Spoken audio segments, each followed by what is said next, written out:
అందరికీ నమస్కారం. ఈరోజు ఉదయం మీరు చూశారు, జనసేన పార్టీలో నాకున్న పదవి బాధ్యతలకి క్రియాశీలక సభ్యత్వానికి రాజీనామా చేశాను. ఇప్పుడు నేను మాట్లాడుతున్న మాటలన్నీ కూడా ఏదో ఆవేశంతోనో లేకపోతే సీటు రాలేదనేటువంటి అసంతృప్తితోనో మాట్లాడేటువంటి మాటలు కావు. నేను మాట్లాడే ప్రతి మాట కూడా ఎంతో ఆలోచనతో, ముందు చూపుతోనే మాట్లాడుతూ ఉన్నా. నాయకుడంటే ఒక నమ్మకం, ఒక భరోసా, భవిష్యత్తుని ఇచ్చేవాడిని నాయకుడు అంటారు. నటించేవాడు ఎప్పటికీ కూడా నాయకుడు కాలేడు. ముఖ్యంగా రాజకీయాల్లో నటించేటువంటి వ్యక్తి ఎప్పటికీ ఎవ్వరికి భరోసా ఇవ్వలేరు. కానీ చాలా మందికి నాయకత్వం యొక్క అర్థం తెలియకపోవచ్చు. అది తెలుసుకున్నప్పుడు మాత్రమే రాజకీయ పార్టీలు పెట్టాలి. మేమందరం కూడా పవన్ కళ్యాణ్ గారిని, జనసేన పార్టీని నమ్మి అడుగులు వేశాం. కొత్త తరానికి బాటలు వేస్తారని విశ్వసించాం. వారు ఏం మాట్లాడినా, ఎలా ప్రవర్తించినా రాజకీయాల్లో మార్పు తీసుకువస్తారని, కొత్త తరం నాయకత్వాన్ని ప్రోత్సహిస్తారని, తయారు చేస్తారని నమ్మాం. గుడ్డిగా అడుగులు వేశాం. ముఖ్యంగా యువ రక్తం పవన్ కళ్యాణ్ గారు ఏదో చేస్తారని, మార్పు తీసుకువస్తారని, 2014లో పోటీ చేయకపోయినా 2019లో పోటీ చేసి ఒక్క స్థానంలోనే గెలుపొందిన 2024లో అద్భుతం జరుగుతుందని, ప్రజలకి మేలు చేస్తారని మేమందరం కూడా ఆశించి భంగపడ్డాం. ఈరోజు భంగపడ్డాం. జరుగుతున్నది ఏంటో, జరిగిందేంటో మాకెవరికి అర్థం కాక పిచ్చెక్కి మేము జుట్లు పీక్కుంటా ఉన్నాం. కానీ మా నాయకుల్లో మాత్రం స్పందన లేదు. ముఖ్యంగా మా నాయకులు పవన్ కళ్యాణ్ గారు రాష్ట్ర ప్రజలకి, అదేవిధంగా కాపు సామాజిక వర్గానికి, కాపు యువతకి, నాలాంటి కొత్త తరం రాజకీయ నాయకులకి నిస్వార్థంగా ప్రజలకి సేవ చేయాలని వచ్చేటువంటి కొత్త తరం రాజకీయ నాయకులకి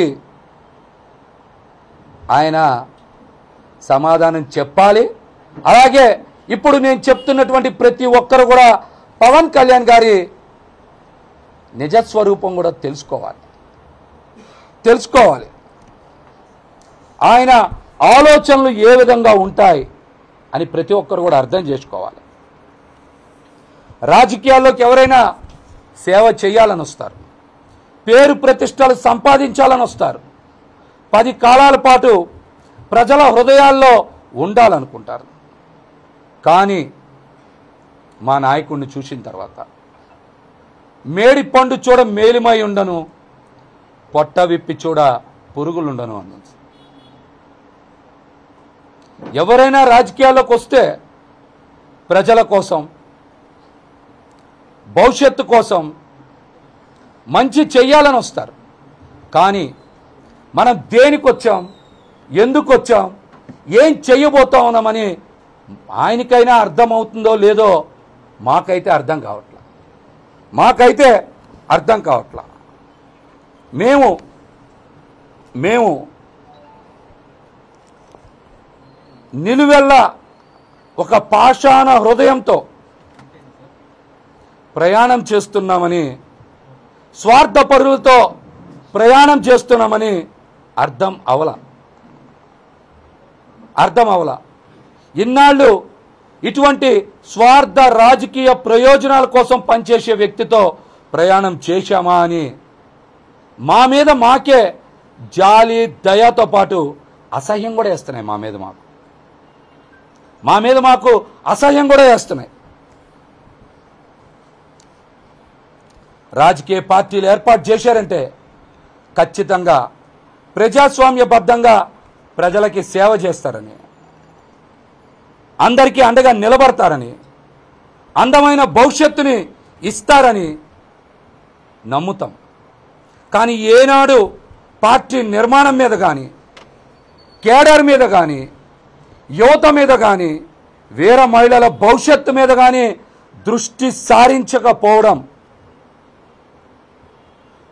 సారించకపోవడం రాజకీయాల పట్ల వారికి ఉన్నటువంటి నైజాన్ని ప్రతి ఒక్కరు కూడా తెలియజేస్తుంది. అన్ని తాత్కాలికమే, అంతా నటనే. మేము గుర్తించలేకపోయాం.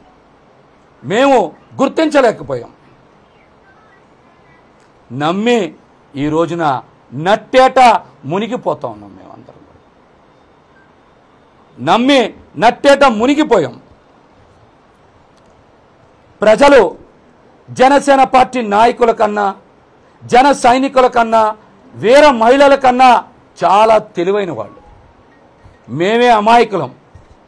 మేము అనుకునేవాళ్ళం పవన్ కళ్యాణ్ గారి సిద్ధాంతాలు, భావజాలం ప్రజలు అర్థం చేసుకోవడంలో కాస్త వెనకబడ్డారేమో, మేమే వాళ్ళకి బాగా తెలియజేద్దాం అని అనేక సార్లు ప్రయత్నం చేసినా ప్రజల్ని నమ్మించలేకపోయాం.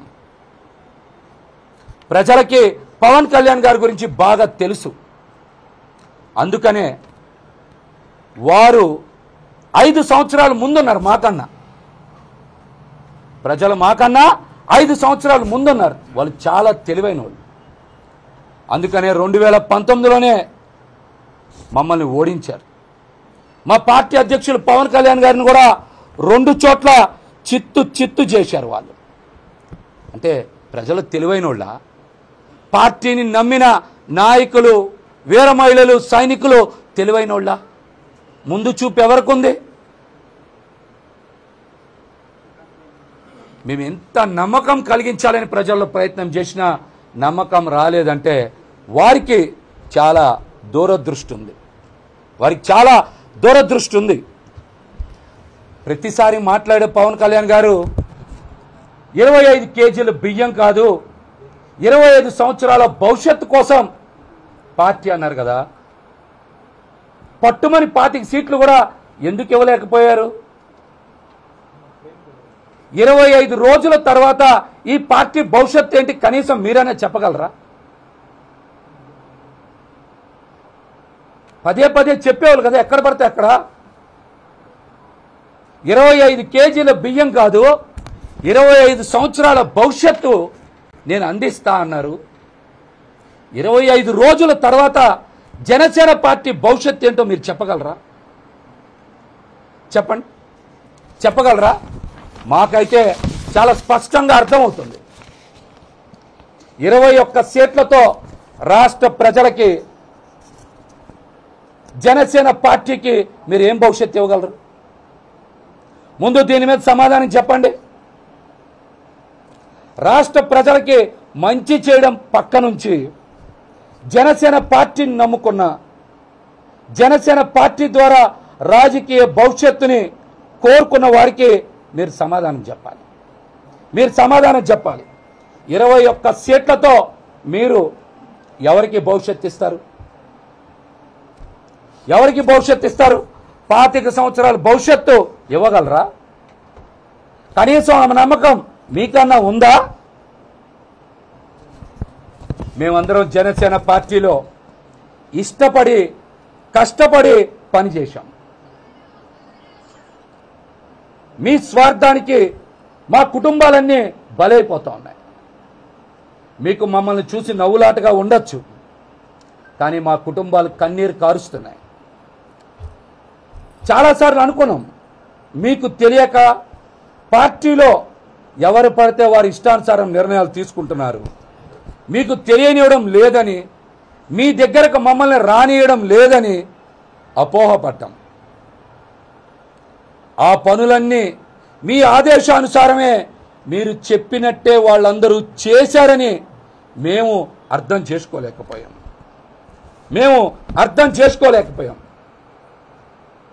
జనసేన పార్టీ ఇంకొక 20 సంవత్సరాలు కొనసాగుతుందనే నమ్మకం ఎవ్వరికీ లేదు. నేను మాట్లాడుతున్నది నాకు టికెట్ రాలేదనో అసంతృప్తితో కాదు. జరుగుతున్న పరిణామాలు వాస్తవాలు అద్దం పడుతున్నాయి. జనసేన పార్టీకి కాలం అతి తొందరలోనే చెల్లిపోతుందని, చాలా తొందరగా చెల్లిపోతుందని. మీ గురించి చాలా స్పష్టత వస్తుంది. నేను మాట్లాడే ప్రతి దానికి నా దగ్గర ఆధారం ఉంది. మీ నడవడికలోనే లోపం ఉంది. మీ చూపులో ద్వంద్వ అర్థాలు ఉన్నాయి. బయట రకరకాల కథనాలు వినబడుతున్నాయి. పార్టీ భవిష్యత్తు పైన, టికెట్లు కేటాయింపు పైన, జనసేన పార్టీని కాపు కాసే ప్రతి ఒక్కరికి మీరు తీసుకునే నిర్ణయాల మీద అనుమానాలు ఉన్నాయి. అసలు జనసేన పార్టీలో పనిచేసిన వారికి ఎవరికి ఎందుకు సీట్లు కేటాయించలేదు? సీట్లన్నీ తెలుగుదేశం పార్టీ నాయకులకే ఎందుకు కేటాయించారు? పార్టీ భవిష్యత్తు ఎవరి చేతుల్లోకి వెళ్ళిపోతుంది? కనీసం మీతో గెలిచిన తర్వాత అయినా 3-4 ఎమ్మెల్యేలు నిలబడతారనే నమ్మకం మీకెక్కడైనా ఉందా? జనసేన పార్టీని దేనికోసం పెట్టారు? ఏం ఆశించి పెట్టారు? ఇందులో మీ స్వార్థ ప్రయోజనాలు దాగున్నాయనేటువంటిది చాలా స్పష్టం.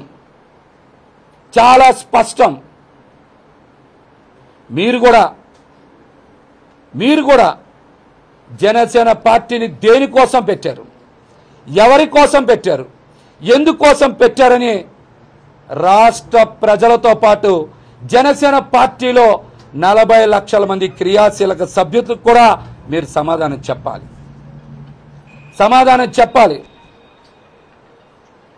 పార్టీ పెట్టింది రాష్ట్ర ప్రయోజనాల కోసమో ప్రజల ప్రయోజనాల కోసమో కాదు, వ్యక్తిగత ప్రయోజనాలే చాలా ముఖ్యమని చాలా స్పష్టంగా తెలుస్తున్నాయి. దీని మీద నా దగ్గర కొన్ని ఆధారాలు ఉన్నాయి. అవన్నీ కూడా బయట పెడతా. ముఖ్యంగా మిమ్మల్ని కాపు సామాజిక వర్గాన్ని మీరు బలిస్తా ఉన్నారు. సార్, నేను మిమ్మల్ని రిక్వెస్ట్ చేస్తున్నా, కాపు సామాజిక వర్గం వారు అమాయకులు. వారు మీరంటే పిచ్చి.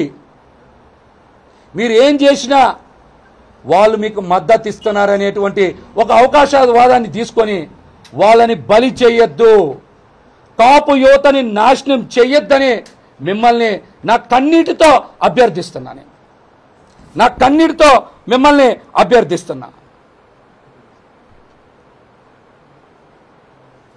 మీరు మా గొంతులు కోస్తుంటే నాకింకా నొప్పి తెలుస్తుంది.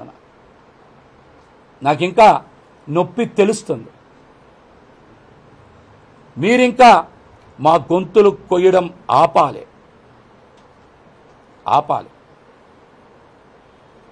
దయచేసి మిమ్మల్ని కోరుకుంటున్నా, మీరు మా జీవితాలతో, మా కుటుంబాలతో మిమ్మల్ని నిస్వార్థంగా నమ్మి ప్రయాణం చేసేటువంటి మా పెద్దన్నల్ని బలి చేయొద్దని మిమ్మల్ని అభ్యర్థిస్తున్నా. మేము రాజకీయాల్లోకి వచ్చి ఆస్తులు అమ్ముకున్నాం. మీరు ఆస్తులు కొనుక్కున్నారు. మా రక్త మాంసాలు, మా కన్నీటి కష్టాల పునాదుల మీద మీ అందమైన భవంతులు నిర్మించుకున్నారు. ఇది యథార్థం.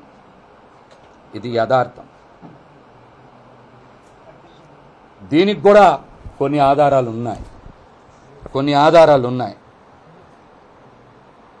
మీరు ఒక్క మాట గుండెల మీద చేసుకొని చెప్పండి, ఈ మధ్యకాలంలో వీర మహిళలకి పదవీ కాలం కేవలం వాళ్ళకు మాత్రమే ఎందుకు పొడిగించారు?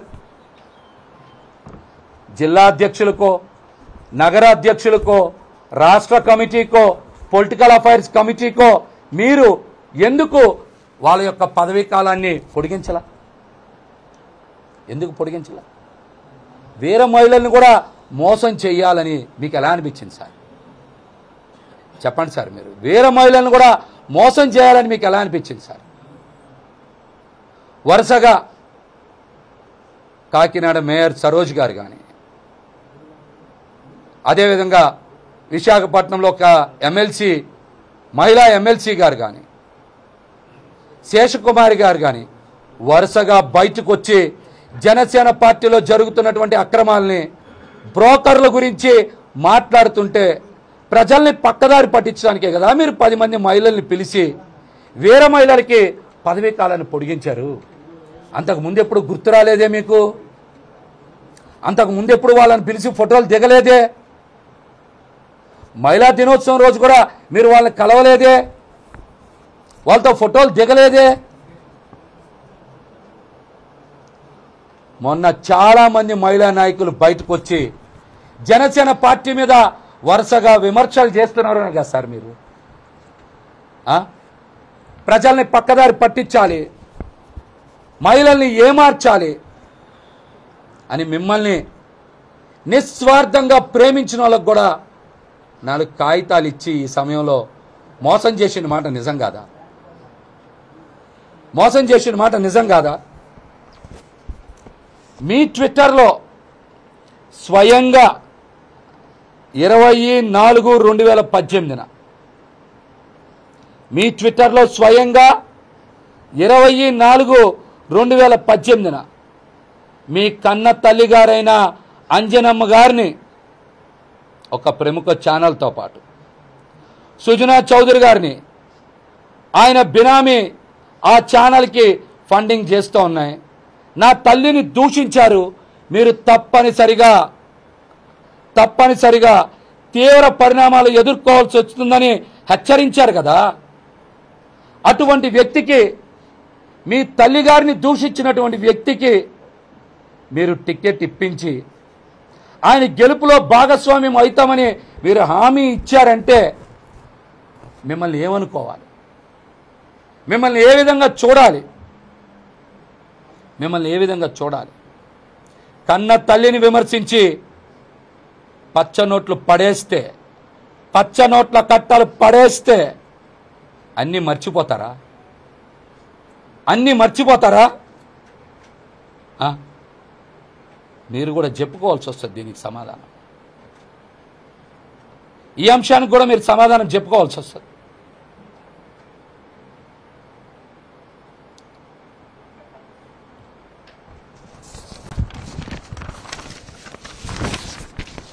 ముఖ్యంగా జనసేన పార్టీని విజయవాడ లాంటి రాజధాని ప్రాంతంలో బతికించాం, కానీ మీరు మమ్మల్ని చంపేశారు.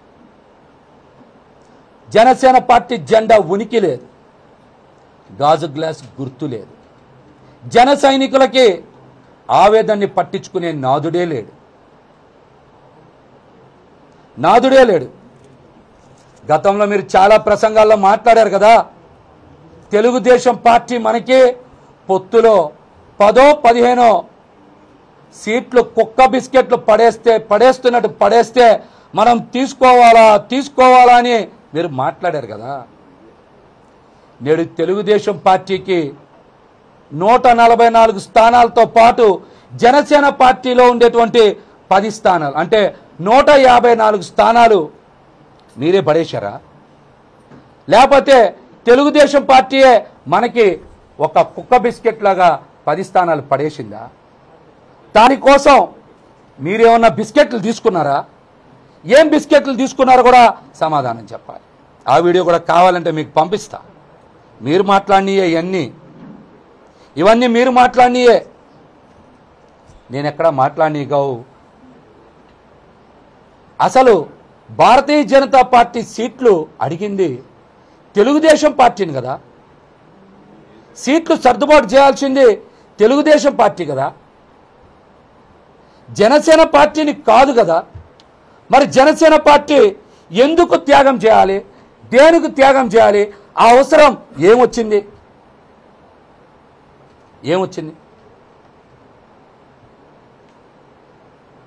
సమాధానం చెప్పండి దీన్ని. నేను ఒక్కనే త్యాగం చేస్తే సరిపోతుందా? 21 సీట్లు 22 తీసుకుంటే పొత్తు ధర్మం పాటించినట్ట? 22 సీట్లు 24 సీట్లు తీసుకుంటే పొత్తు ధర్మం ఏమన్నా చెడిపోద్దా? 7 సీట్లను భారతీయ జనతా పార్టీ 10 తీసుకోవచ్చు. 4-5 ఎంపీ స్థానాలంటే 6-7 ఎంపీ స్థానాలు తీసుకోవచ్చు. జనసేన పార్టీ మాత్రమే 3 అంటే 2కు పడాలి, 24 అంటే 21కి రావాలి. పొత్తు ధర్మం తెలుగుదేశం పార్టీకి భారతీయ జనతా పార్టీకి లేదా?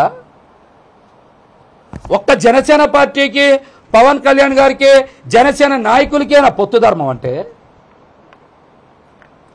దానికి కూడా ఒక కట్టుకథ చెప్పారే. పొత్తు కుదిరిస్తేనంట ఆ నష్టాలు ఎలాగుంటాయంట మాకు తెలియదు. ఎవరన్నా పొత్తు కుదిరిస్తే, ఎవరన్నా పని చేస్తే ఫలితం పొందుతారు, ఎక్కువ సీట్లు తీసుకుంటారు, ఎక్కువ స్థానాలు కోరుకుంటారు పొత్తు కుదిర్చినందుకు. మనమేంటి పొత్తు కుదిర్చి రివర్స్ మాటలు మాట్లాడుతున్నాం? ఇదెక్కడి న్యాయం, ఇదెక్కడి ధర్మం?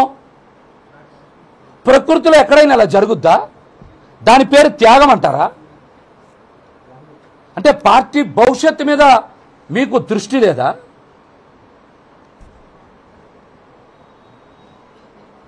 కృష్ణా గుంటూరు జిల్లాల్లో జనసేన పార్టీ నుంచి పోటీ చేయడానికి ఒక్కడంటే ఒక్క కాపు నాయకుడు దొరకలేదా? పోనీ దీనికి సమాధానం చెప్పండి. కృష్ణా గుంటూరు జిల్లాల్లో పోటీ చేయడానికి జనసేన పార్టీ నుంచి ఒక్క కాపు నాయకుడు దొరకలేదా?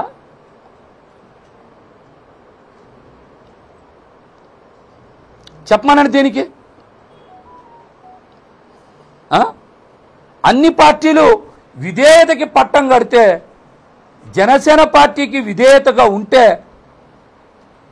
మా రాజకీయ భవిష్యత్తు అనే తలలు నరికేస్తారా?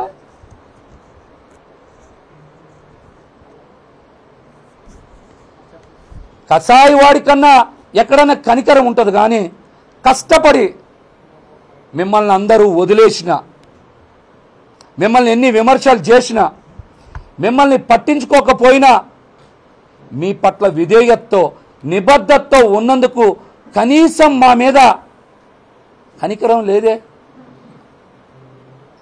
మమ్మల్ని పరామర్శించాలని కనీసం అనిపించలేదే. మమ్మల్ని అంటే నన్ను ఒక్కడిని కాదు, చాలామంది నాయకుల్ని మీ మనసు ఇంత పాషాణ హృదయంలా ఉంటుందని ఎవరన్నా ఊహిస్తామన్నా? ఇంతకన్నా ఘోరం ఏమన్నా ఉంటుందా? 21 మంది అసెంబ్లీ సీట్లు 2 పార్లమెంట్లో జనసేన పార్టీ కోసం కేటాయించిన స్థానాలు ఎన్ని? 7, 8 జనసేన పార్టీ ఆ 21లో ఒక పార్లమెంట్. మిగతా అన్నీ కూడా మెజార్టీ స్థానాలు తెలుగుదేశం పార్టీకి కేటాయించినాయే కదా. ఎన్నికల ఫలితాల తర్వాత ఇతర పార్టీల నుంచి వచ్చిన నాయకులు మీతో కలిసి మీ వెనకాల ఉంటారా? మీతో ఉంటారా?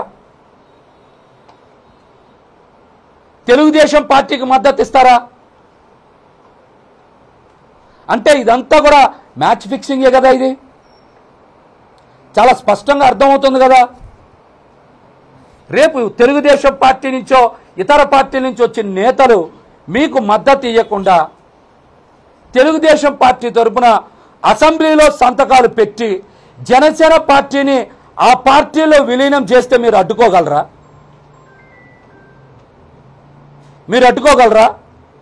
ఇదంతా మీకు అవగాహన లేకుండా జరుగుతుందా?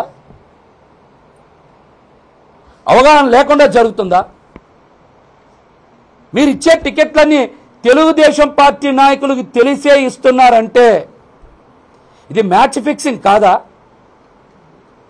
జన సైనికుల్ని, వీర మహిళల్ని మోసం చేస్తున్నట్లు కాదా?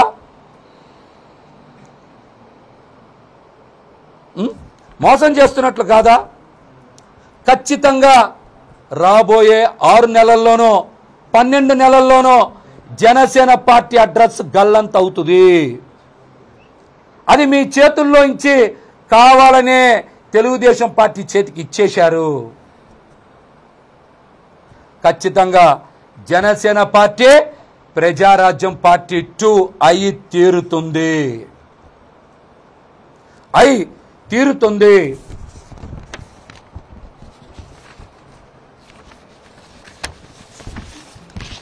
అట్లాగే ఎవరైనా సరే గెలిచే స్థానాన్ని తీసుకుంటారా, మైనస్లో ఉన్న స్థానాన్ని తీసుకుంటారా? మీరు చెప్పండి. పశ్చిమ నియోజకవర్గం, తెనాలి నియోజకవర్గం మీరు సర్వేలు నిర్వహించారు కదా. తెనాలి మైనస్లో ఉందని మీకు తెలుసు కదా. విజయవాడ వెస్ట్ సర్వే మీరే కదా చేశారు, ప్లస్లో ఉందని మీకు తెలుసు కదా. నిజంగా యువ రక్తాన్ని ప్రోత్సహించే వాళ్ళు అయితే మీరు తెనాలినే త్యాగం చేయొచ్చుగా, తెనాలి త్యాగం చేయొచ్చుగా. త్యాగాలకి బీసీలే కావాలా? కమ్మవారి త్యాగాలకి పనికిరారా? త్యాగాలకి బీసీలే కావాలా? కమ్మవారి త్యాగాలకి పనికిరారా? మంగళగిరి స్థానం బీసీల నుంచి తీసుకొని కమ్మ సామాజిక వర్గానికి ఇవ్వలేదా? విజయవాడ వెస్ట్ బీసీల నుంచి తీసుకొని కమ్మ సామాజిక వర్గానికి ఇవ్వలేదా? అంటే త్యాగాలు చేయడానికి బీసీలే కావాలా? ఏ త్యాగాలకి కమ్మ సామాజిక వర్గం పనికిరాదా?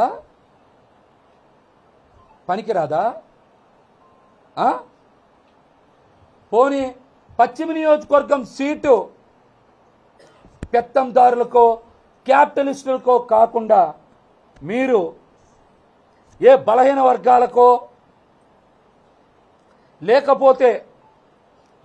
లేకపోతే ముస్లింలకో లేకపోతే సోము వీర్రాజు గారు లాంటి మా పెద్దన్న లాంటి వాళ్ళకో ఇస్తే నేను పూర్తిగా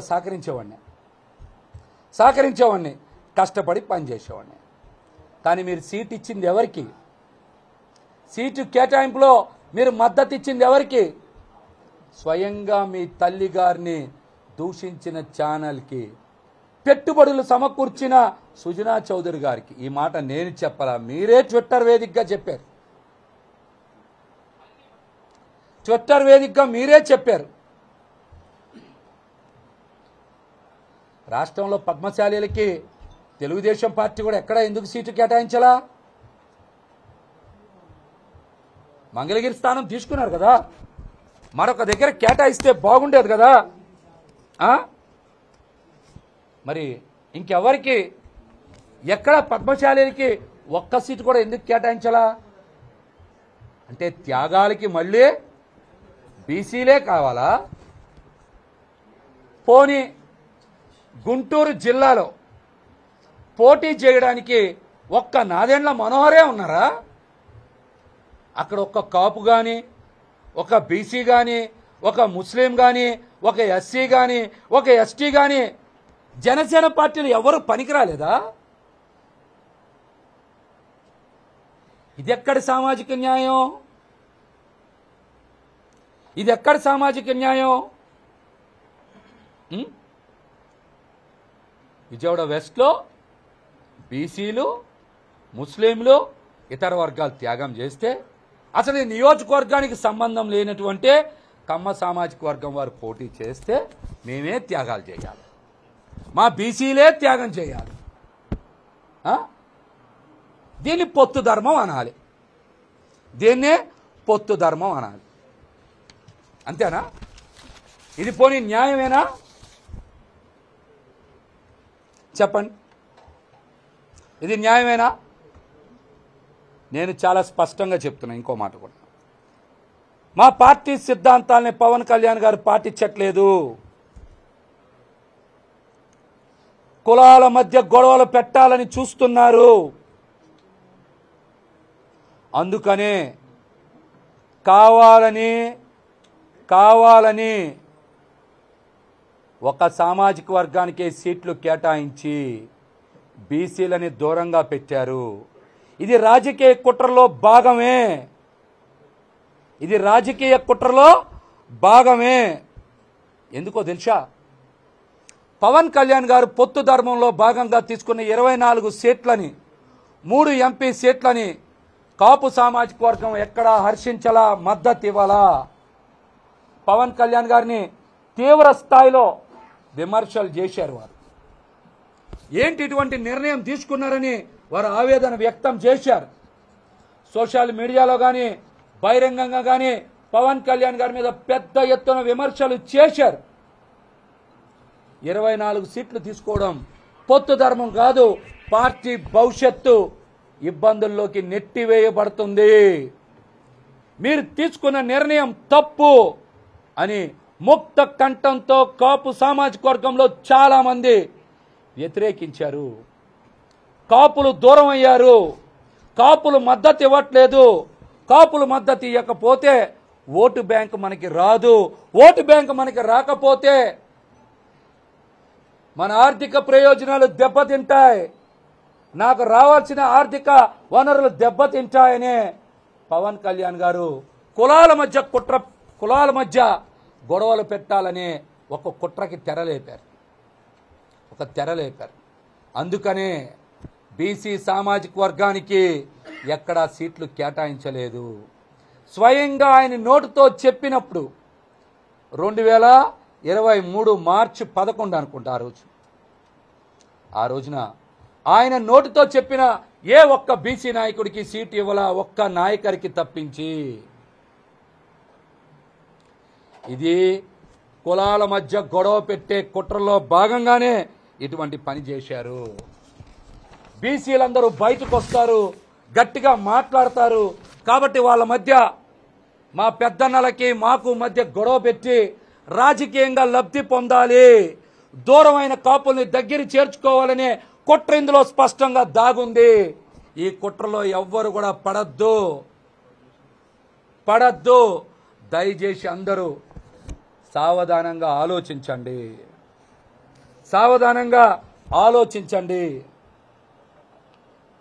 అట్లాగనే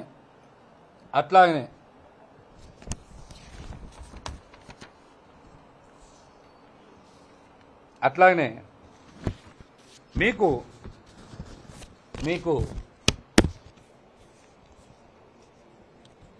భీమవరంలో సీటుని పిఠాపురానికి మార్చుకోవాల్సిన అవసరం ఏమొచ్చింది? మా అందరి ఆవేదన కూడా ఒక సమయంలో ఇది. ఇవాళ లేదనుకోండి, నాకు చెప్తుంది, ఇవాళ లేదు.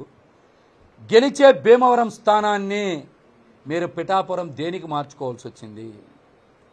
భీమవరంలో ఉన్నది 2 పార్టీలే కదా, జనసేన పార్టీ, వైసీపీ పార్టీ. లేని తెలుగుదేశం పార్టీకి మీరు సీటు కేటాయించడం వెనక మతలబ్ ఏంటి? పోనీ అక్కడ మీకోసం నిలబడి స్థానిక సంస్థల ఎన్నికలు చేసిన చిన్నబాబుకి సీటు కేటాయించవచ్చు కదా. కానీ తెలుగుదేశం పార్టీకి అక్కడ కూడా సీటు ఎందుకు ఇచ్చారు? మీరు సొంత ఇల్లు కట్టుకోవడానికి కూడా నాకు స్థానిక ఎమ్మెల్యే ఇబ్బందులు పెడుతున్నారని మాట్లాడారు కదా. ఇది కూడా పచ్చి అబద్ధం. అక్కడ పవన్ కళ్యాణ్ గారికి అత్యంత సన్నిహితులైనటువంటి ఒక వ్యక్తి ఇంటి నిర్మాణాన్ని చేశారు. ఆ ఇల్లు గృహప్రవేశం చేస్తారని చెప్పి ఉదయ్ శ్రీనివాస్ అంటే టీ టైం శ్రీనివాస్ పెద్ద ఎత్తున ప్రచారం చేసిన మాట వాస్తవం.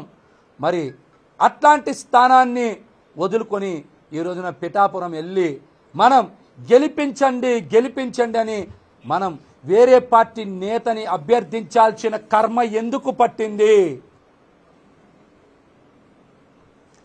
ఒక రాష్ట్ర అధ్యక్షులై ఉండి వేరే పార్టీ నేత కాళ్ళు పట్టుకోవాల్సిన అవసరం ఏమొచ్చింది?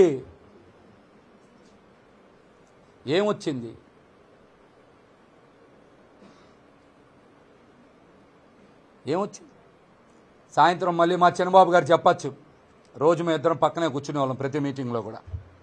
పశ్చిమ గోదావరి జిల్లా అధ్యక్షుడు మహేష్ గారు నాకే ఇంట్రెస్ట్ లేదు అందుకే పోటీ చేయలేదని కూడా చెప్పిస్తారు సాయంత్రం నుంచి. సాయంత్రం నుంచి ఈ మాట కూడా చెప్పిస్తారు. రమణ గారు వినొచ్చు సాయంత్రం ఈ మాట కూడా, ఈ మాట కూడా వినొచ్చు. అసలు అనకాపల్లి సీటు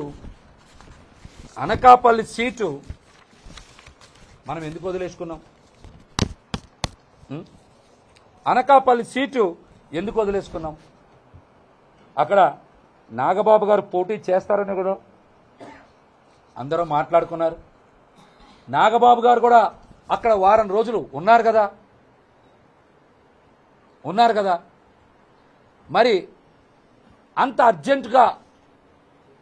అర్జెంటుగా ఎందుకు అనకాపల్లి సీటును వదిలేసుకున్నాం? అన్నయ్యని కూడా త్యాగం చేశానని మాటలు చెప్తున్నారు కదా, దాని వెనకాల మతలబ్ ఏంటి? నాగబాబు గారిని త్యాగం చేయడం వెనక మతలబ్ ఏంటి?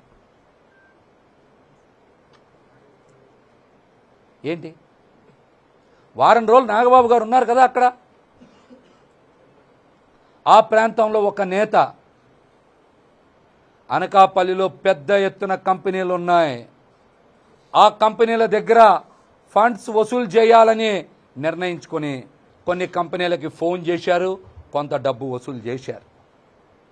వారు కంప్లైంట్ పెడుతున్నారని తెలిసే కదా ఆ స్థానాన్ని వదులుకున్నారని పెద్ద ఎత్తున బయట మాట్లాడుకుంటున్నారు.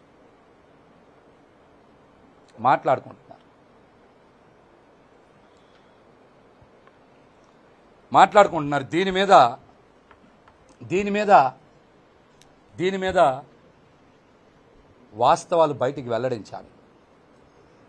గతంలో నాగబాబు గారు ఒక ఆడియో ఫంక్షన్లో చెప్పారు, పవన్ కళ్యాణ్ గారిని మేము వదులుకున్నామని.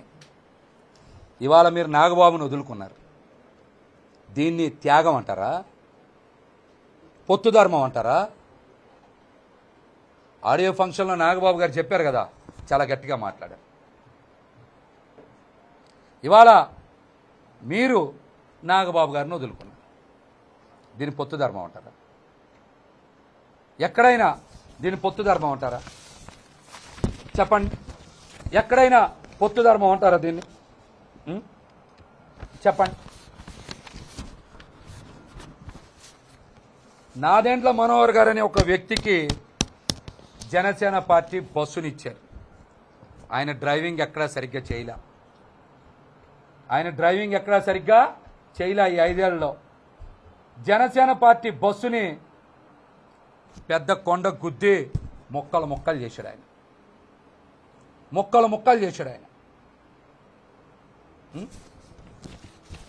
ఆ బస్సుని మొక్కలు చేస్తే నష్టపోయింది మేమేగా. జనసేన పార్టీ బస్సుని ఘోరంగా యాక్సిడెంట్ చేసినటువంటి వ్యక్తి నాదెండ్ల మనోహర్ కాదా?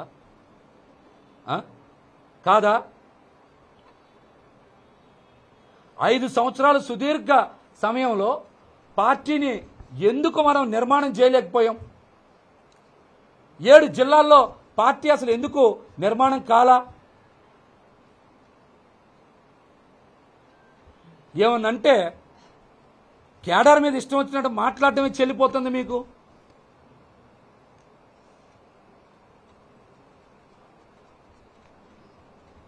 రెండు సార్లు ఎమ్మెల్యే, సభాపతి, ముఖ్యమంత్రి గారి కుమారుడు, అట్లాంటి వ్యక్తి నాదెండ్ల మనోహర్ 5 సంవత్సరాల సుదీర్ఘ సమయంలో తన సొంత నియోజకవర్గంలో కూడా పార్టీని నిర్మాణం చేయలేకపోతే రాష్ట్రంలో పార్టీని బలోపేతం చేయగలరా? అట్లాంటి వ్యక్తికి జనసేన పార్టీ అనే బస్సుని, స్టీరింగ్ని చేతిలో పెట్టి మొత్తం జనసేన పార్టీ జీవితాన్నే సర్వనాశనం చేయడం కావాలని చేయడమా, లేకపోతే తెలియక చేయడమా? దీన్ని ఎలా అర్థం చేసుకోవాలి? మిమ్మల్ని గుడ్డిగా నమ్మి నడుస్తున్నందుకు, మేము అమాయకులు అయినందుకు మీరు ఎట్లాంటి పనులు చేస్తారా? ఎట్లాంటి పనులు చేస్తారా? ఏ రోజైనా నాదెండ్ల మనోహర్ అనే వ్యక్తి తెనాల నుంచి పట్టుమని 10 మందిని పార్టీ కార్యాలయానికి తెచ్చారా? స్థానిక సంస్థల ఎన్నికలు చేశారా? తెనాల్లో తెచ్చారా?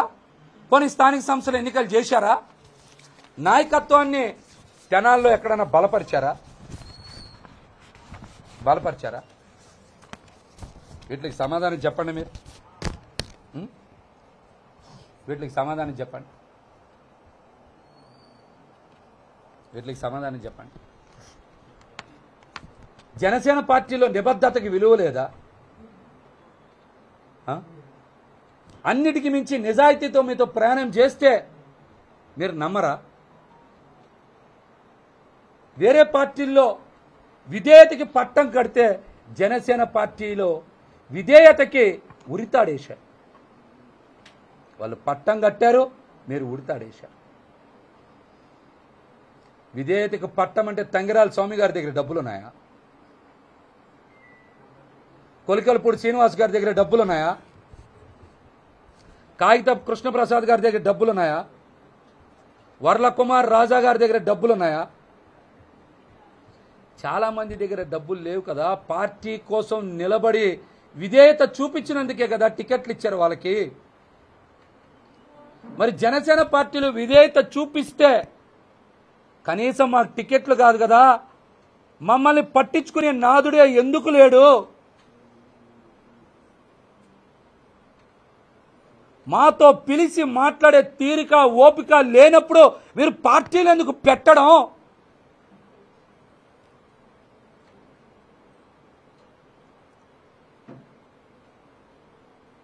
మాలాంటి వాళ్ళందరితో, కొత్త తరం రాజకీయ నాయకులతో ఎందుకు చెలగాటం ఆడడం? పొత్తంట 10 ఏళ్ళు బలంగా ఉండాలని కోరుకుంటున్నారంట. అంటే మమ్మల్ని 10 ఏళ్ళు జెండా మోసే కూలీలుగా చేయాలనా? ఇంకా 10 ఏళ్ళు జెండా మోసే కూలీలుగా చేయాలా మమ్మల్ని? 21లో ఎవరికి ఎన్ని స్థానాలు అందరికీ తెలుసు కదా. ఎవరికి ఎన్ని స్థానాలు తెలుసు కదా. అంటే 2024 తర్వాత 29, 34 వరకు మేము మా 2 భుజాల మీద 2 జెండాలు వేసుకొని అరిగిపోవాలా మేము? అంటే ఇప్పుడున్న నాయకుడిని ముఖ్యమంత్రి చేయడమే కాదు, వాళ్ళ కుటుంబంలో ఇంకెవరెవరిని ముఖ్యమంత్రి చేయాలో కూడా మీరే పేర్లు రాసిచ్చేయండి, చేసేస్తాం. జనసేన పార్టీలో ఉన్న పాపానికి మేము బానిసల్లా బతకాలా? జెండా కూలీల్లా బతకాలా?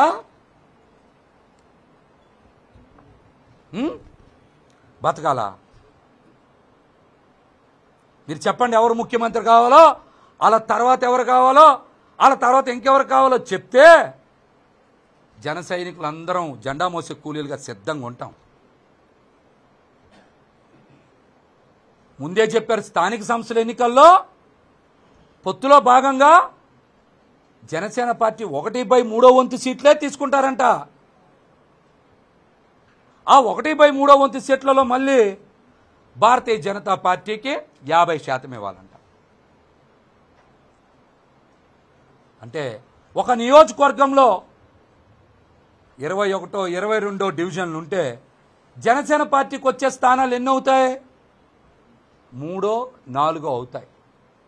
ఆ 3, 4 జనసేన పార్టీ వాళ్ళకే వస్తాయని గ్యారంటీ ఏంటి?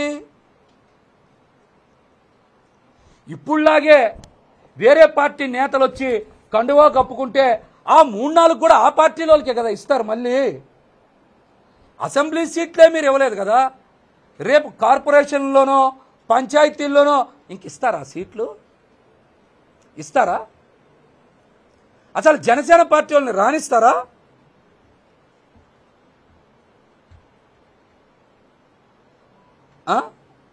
జనసేన పార్టీ కథ సమాప్తం అవదా?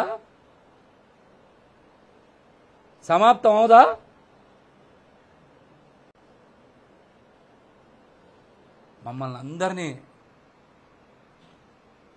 అందరినీ భవిష్యత్తు మీద ఎన్నో ఆశలు కల్పించి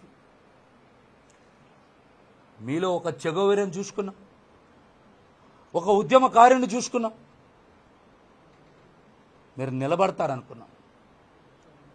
మీరు ఇలా నట్టేట ముంచేస్తారని మా కల్లో కూడా ఊహించల.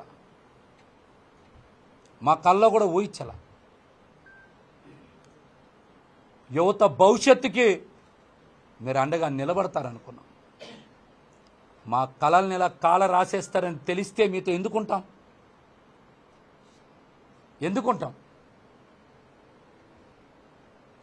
ఇదేదో పోతిని మా సీట్ రాలేదనో ఆవేదనతోనో మాట్లాడట్లా. నేను చెప్పే ప్రతి మాట కూడా నిజం.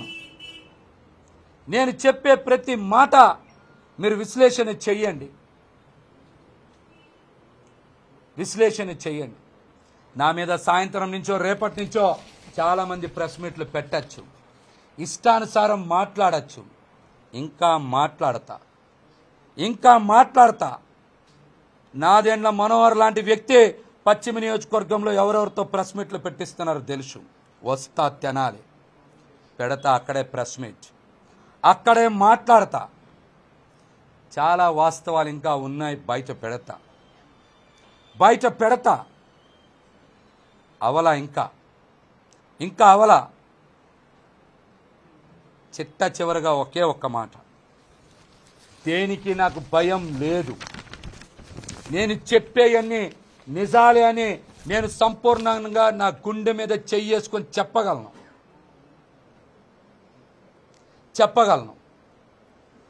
పవన్ కళ్యాణ్ గారిని ఒకే ఒక్క కోరిక కోరుకుంటున్నా. రేపు పిఠాపురంలో మీ సొంత ఇల్లు గృహప్రవేశం చేస్తున్నారు కదా, అక్కడికి మీరు అన్నా లెజినోవా గారితో రావాలి, గృహప్రవేశం చెయ్యాలి. నెల రోజుల పాటు ప్రచారంలో పాల్గొనేలాగా మీరు ఏర్పాట్లు చెయ్యాలని నేనైతే మనస్ఫూర్తిగా పవన్ కళ్యాణ్ గారిని కోరుకుంటున్నా. మరిన్ని విషయాలు, నా రాజకీయ భవిష్యత్తుకు సంబంధించిన విషయాలన్నీ కూడా తొందరలోనే ప్రకటిస్తాను.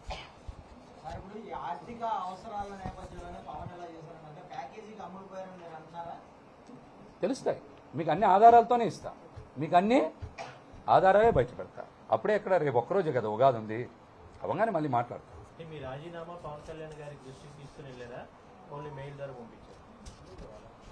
నేనైతే రాజీనామాని పంపించాను. పవన్ కళ్యాణ్ గారి దృష్టికి వెళ్తుందా, పార్టీ కార్యాలయానికి వెళ్తుందా? కాదు. జనసేన పార్టీయే వాట్సాప్లో నడుస్తుంది. నేను కూడా వాట్సాప్ ద్వారానే పార్టీ వర్గాలకి పంపించాను.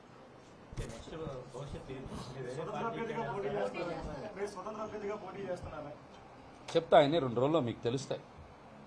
2 రోజుల్లో తెలుస్తాయి, అన్నీ కూడా ఖచ్చితంగా తెలుస్తాయి. అధికార పార్టీ వైపు అడుగులు వేస్తారని చెప్పి కూడా ఒక సమాచారం.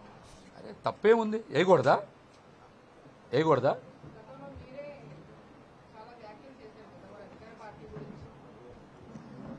రోజు అందరికి చెప్పే సూత్రమే. మా రాజకీయాల్లో శాశ్వత వ్యక్తులు, శాశ్వత మిత్రులు ఉంటారా? అందరికీ లేని సూత్రాలు ఒక్క మహేష్కే వర్తిస్తాయా?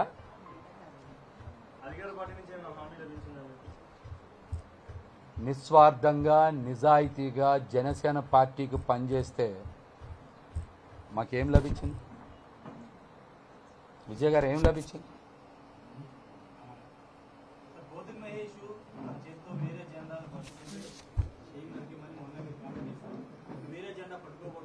మంచి ప్రశ్న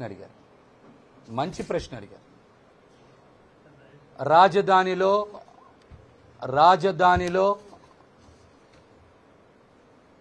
ఇందాకే చెప్పా, మీరు ఆ మాట మళ్ళీ చెప్తున్నా. జనసేనని రాజధానిలో నేను బతికిచ్చా. పవన్ కళ్యాణ్ గారు నన్ను చంపేశారు. రాబోయే రోజుల్లో నాది రాజకీయ పునర్జన్మే. నా ఇష్టం వచ్చిన జెండా పట్టుకుంటా. అదే చెప్పా. ఇప్పుడు రాజకీయాల్లో మమ్మల్ని చంపేసిన తర్వాత పునర్జన్మలో మాకు నచ్చిన పని చేస్తాం.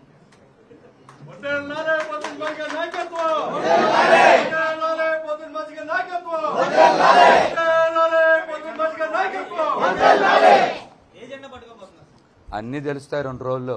3 జెండాలు మోసారు నిన్నటి వరకు అందరు.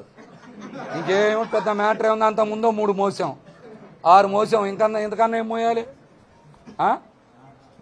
ఇంతకన్నా ఏం మోయాలి ఇంకా?